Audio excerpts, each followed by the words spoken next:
Gareth Bale was one of the best footballers in the world, the fastest and the most expensive during his prime. But something happened. Who starts a career from the left back position and ends up being one of the greatest wingers and free kick specialists in history? Bale's career trajectory has sparked many debates about his place in the game's history, but what was so special about him? Let's see how he made his way to the top amidst injuries and controversies. Your opinion about Bale may change after seeing things from a fresh perspective in this video. Let's just cut to the chase. Bale was once magical. He still is in some way, but what changed?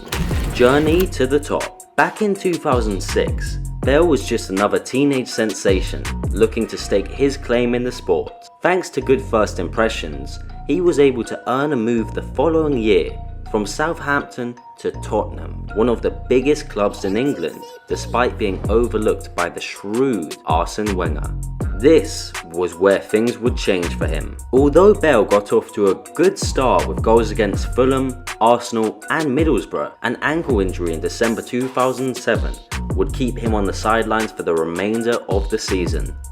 He rebounded in the 2008/09 season with 16 Premier League appearances before going on to make a further 122 league appearances in his remaining 4 seasons with Spurs. His last season saw him score 26 goals in all competitions. But it wasn't just about the goals. Just about every aspect of the Welshman's game blossomed, and this earned him individual awards such as Premier League Player of the Month, Welsh Footballer of the Year, and even the Premier League Player of the Season 2012 to 2013, which would be his final season at White Hart Lane. It all seemed to be coming together for him. 2013 was a remarkable year for Bale. He officially switched from left back to left wing, which was followed by a change in squad number from 3 to 11. Following another successful season, he became the hottest footballer in Europe, and all the major clubs wanted the Cardiff-born star, who was clearly in his prime. Bale in his prime. In his prime, Bale was invincible. He had it all at 24. The blistering pace, stamina, strength, powerful shots, superior techniques, and just about anything else that makes a great player. He could cut through defences in the blink of an eye and dictate games in whatever position he found himself. So it wasn't surprising when the talk of the town was if he could match Cristiano Ronaldo's charisma, quality and consistency at Real Madrid, a club notorious for getting any player they wanted. Bale went on to smash CR7's 2009 transfer record by over 6 million when Madrid went all out for him in an unprecedented £86 million transfer. Despite struggling in his first season at Madrid, he still ended the season with 22 goals and 16 assists thanks to a formidable BBC partnership that stormed the entire footballing world. The next season, Bale was again plagued by injuries, and this stop-start pattern would continue over the next 5 seasons. He'd be absent for large parts of the season and often display exceptional talent when brought on. However, Madridistas was growing impatient. The prince whom they'd thought would take over from King CR7 was nowhere close to what they'd expected. Thus, many felt that President Florentino Perez had made a pig's ear out of the financial resources to get the Welshman. Despite unprecedented club success and a three-peat in the Champions League, fans wanted more from Bale, and many felt that he was just a deadweight eating up cash at the club. Injuries and decline. Injuries, missed games and stiff competition at Madrid finally took their toll on Bale, and he found himself in an unfamiliar place. Even the occasional moments of brilliance became hard to come by. He fluffed his lines in big games, and all sorts of questions were raised about his consistency. As we've come to expect from the insatiable Bernabeu, sections of Los Blancos fans would begin to boo the Welshman for poor performances and selfish plays, but he was having none of it. Well, he no longer seemed to care and just went about his business on the pitch. Fast forward to 2018, a shot at redemption. Again, All opinions about Bale would change in the summer of 2018 when Cristiano Ronaldo made a shocking switch to Juventus. Cristiano had done the impossible and Madrid needed another saviour to look up to, especially seeing that their bitter rivals, Barcelona, still had Messi. Many looked up to Bale. It looked certain that he would finally step up to the challenge and fill in CR7's heavy shoes. The high hopes, the promise of the future, a shot at redemption, it all came crashing down.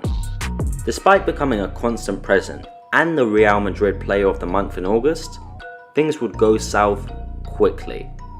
Within a few weeks, it became clear that both Lopetegui, who became the coach for the club, and Santiago Solari, who would replace him, preferred the new signing Vinicius Jr. over Bale. Bale saw a drop in the pecking order. The Welsh star tried forcing a move in the summer of the following year, but the club prevented the move, which only made Bale angry. However, he would go back to his ex Tottenham Hotspurs in 2020 on a season-long loan. A decent 11 goals, including a hat-trick in 20 appearances, looked like a fresh breath of life, but a return to Madrid the following season would see further limitation in game time, which would bring a close to his Madrid career. Agent Jonathan Barnett confirmed that his player would be leaving the club, which the Welshman confirmed on Twitter. This led to a lot of questions about the player's next move, with the 2022 World Cup around the corner. On June 27, 2022, MLS side Los Angeles Football Club announced that they had signed Bale on a 12-month contract, despite being initially linked to Cardiff City. Bale's career so far has divided opinions. The curious case of Gareth Bale. Here's the thing. Unlike Ronaldo and many other players whom people either love or hate, Bale often found himself in a difficult position. One moment fans hate him, the next moment they want to see him come on and rescue the team. His journey has been a long one which left fans frustrated more often than not. From a promising youngster at Cardiff to a sensational winger and Welsh icon, before turning into a liability Real Madrid, one could easily make a case for the Welshman as an underachiever in the game. However, close to 200 career goals for an often injured winger who spent many seasons as a left back is still quite a thing. Still, it's a matter of what he could have been if he managed to avoid injuries and remain consistent.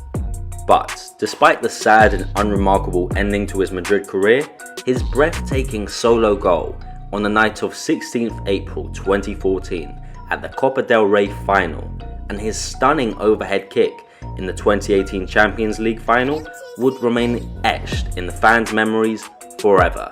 Still, it is hard not to imagine how his career at the international level for Wales managed to maintain a stark contrast to his club career.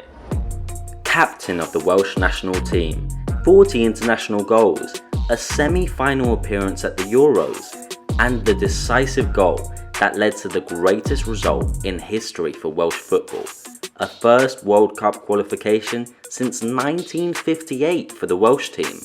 Bale's performance for the national team was simply astronomical, but it wasn't just the statistics. The player seemed to put his life on the line when in the all-red kit. Understandably, international football is different, and definitely nowhere near as demanding as club football, but it's hard to turn a blind eye to what Bale did for his national team. Was motivation at the club level a challenge for Gareth Bale? Did his priorities change? A Reddit fan in the Madrid community said, "Playing for your country that loves you and you it is a lot different to playing for a club that you feel no connection to anymore." He wasn't joking when he said Wales, golf, Madrid. Golf over your teammates? Really, dude? Some fans think that Bale has done enough to be regarded as one of the best players in the game. Although it's easy to understand why, Madrid fans grew impatient with the Cardiff-born winger. Hefty wages, constant injuries, and what looked like a carefree attitude from the player certainly didn't help matters. He was never a popular figure in the dressing room. He didn't fancy speaking Spanish, and his relationship with club members off the pitch wasn't the closest.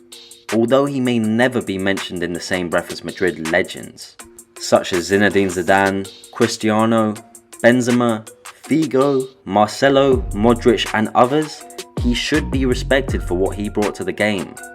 It would be interesting to see what the 2022 World Cup has in store for Gareth Bale. Recap. Bale's incredible talent was interrupted by injuries throughout his career, but he sometimes made a case for himself on the big stages and with the Welsh national team. Where do you think Bale got it wrong? Which other footballers do you know that failed to achieve their true potential? Comment below. Be sure to check out Soccer Central for more incredible soccer videos.